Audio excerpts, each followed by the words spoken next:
Tell your truth. Hi, everyone. My name is Veneza Edwards, and I would like to tell you something that happened to me as a female entrepreneur. I'm specifying female entrepreneur because there is a significant difference of how women are treated in this area. In 2008, I took a trip to Antigua because I was going through some personal stuff at school. I had sudden deaths one after the other in my family, and also some issues with my son and police situation, etc. After fighting that and needed a break, I went to Antigua.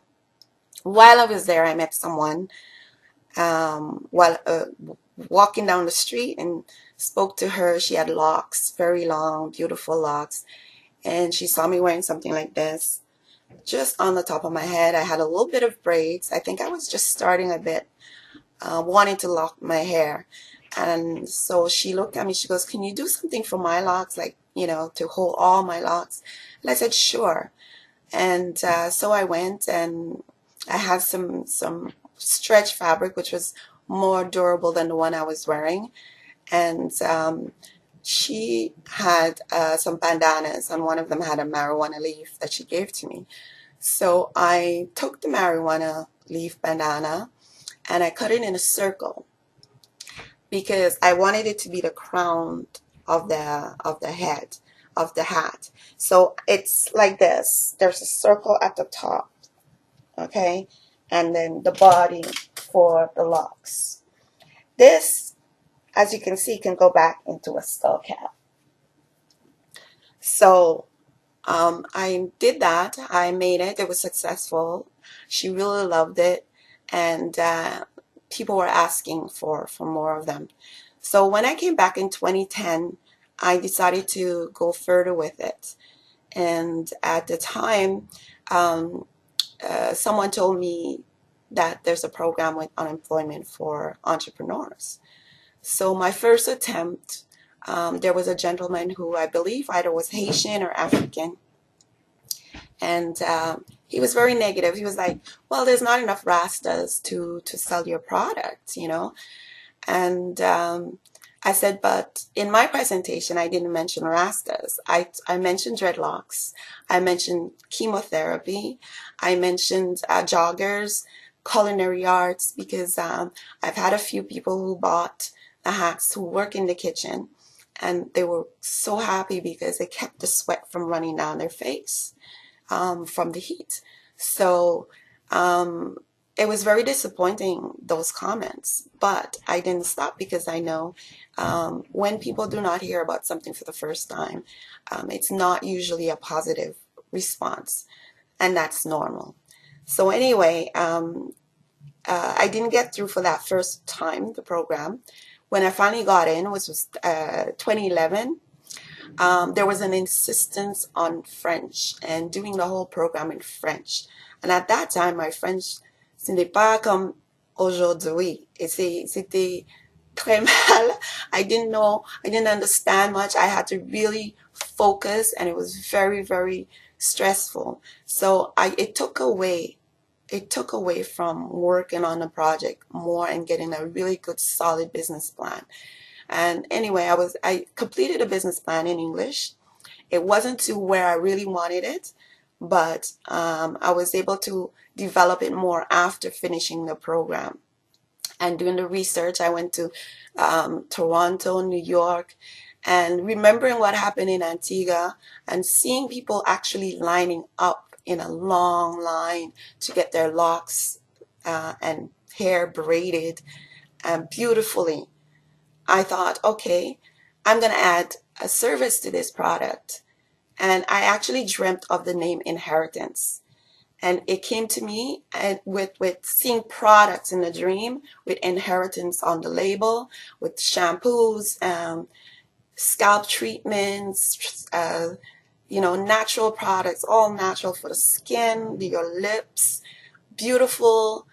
The idea was like, you have to come to my spa for a beautiful healing treatment, okay? And So this is what I went with. So in the competition for the UIB competition, when they asked if you have an innovative idea, I said, sure. I answered and I went and I applied and I went to present my product. On the last stage of the competition, there was a suspicious person there. To me and a few other people, they thought it was suspicious that at the last minute this girl was there. Her name was Abby Sarah McCold. And I thought it was peculiar that when, just before I presented, um, I noticed that, actually, no, he announced that he was going to put three people together that actually came with separate ideas, but he claims that they were similar. And you don't do that in a competition. And he put them together as for one natural, here, we don't know anything about it. They did their presentation. And that was just before my presentation. So I don't know what's going on. So I didn't divulge the name of Inheritance as yet, but I did give some ideas about the natural movement. And in my the prerequisite stuff that they asked, but they kept asking for a lot of information. I mentioned the natural movement, etc. So when I presented, I did say, okay, the name would be Inheritance and where the likely spot, because those are questions they asked me and I thought they really were genuinely going to help me. They asked me, where would I want to put it? And I said, Notre Dame. Unfortunately, they give the prize to a lawyer. And I'm like, that was innovative. And not realizing that this was kind of already determined and pre-planned because um, the following year, someone sent me to sell my hats at this place. I said, oh yeah, it's a great place. So, oh, curious. And I went and it was Inheritance. I was very, very shocked. It really broke my heart that you think that the community really wants to see something happen and growing, and it didn't. I went into the following competition that came in the West Island and I won the crew for my innovative idea with the hats alone. And there were suggestions to go to the NFL, and they would give me the name and so forth. I didn't hear from them, and then next thing I see the skull caps in the NFL. So these are the difficulties we go through, and hopefully I wouldn't like to see it happen again. It's unfortunate that these things happen, but we need to do something. And if I had the funds, I would have been able to do it from the beginning. If I had a good, credible organization to listen to me and respect what I have to say, and come through on their word. So Inheritance was born out of the idea that this is who you are. You inherited it. Come on, this is your natural curly kinky hair. No whitewashing. Enough. Take care of yourself through natural processes, natural products. Thank you.